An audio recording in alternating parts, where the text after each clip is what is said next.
The Dream Thief. Aaron couldn't remember the last time he felt truly rested. Each morning, he woke up more exhausted than the day before, his body aching and his mind clouded with fatigue. The dreams were always the same, running through darkened woods, pursued by something he could never see, but always feel. The fear lingered long after he woke, the sound of his own labored breathing ringing in his ears. He dismissed it as stress at first, a side effect of too much work and too little sleep. But after weeks of unrelenting exhaustion, Aaron began to wonder if something else was happening. One night, he decided to fight back. Armed with a pot of coffee and sheer determination, he vowed to stay awake and catch whatever was haunting him. The hours crawled by, the apartment silent except for the ticking of the wall clock. Midnight came and went. His eyes grew heavy, and despite his resolve, he nearly drifted off several times. But then, at 3:13 a.m., Aaron felt a shift in the air, a sudden, suffocating heaviness. He stayed still, barely daring to breathe. From the corner of his eye, he saw movement near his bed. Slowly, he turned his head. A shadowy figure loomed over him. Its form was indistinct, its edges flickering like smoke. Where its face should have been, there was only darkness. But Aaron could feel its gaze,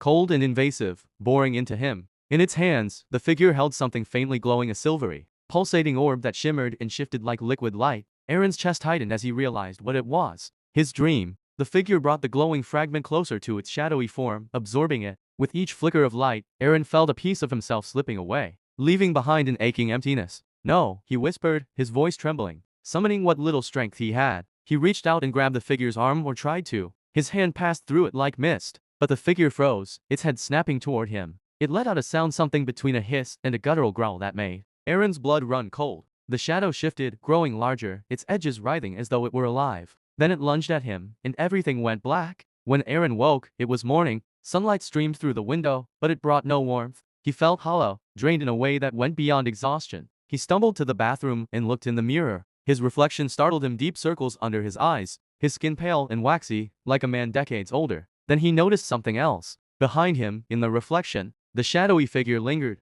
its eyeless face watching him with cold intent. Aaron spun around, but the room was empty. He wasn't sure what it wanted, but he knew one thing for certain: it wasn't finished with him yet.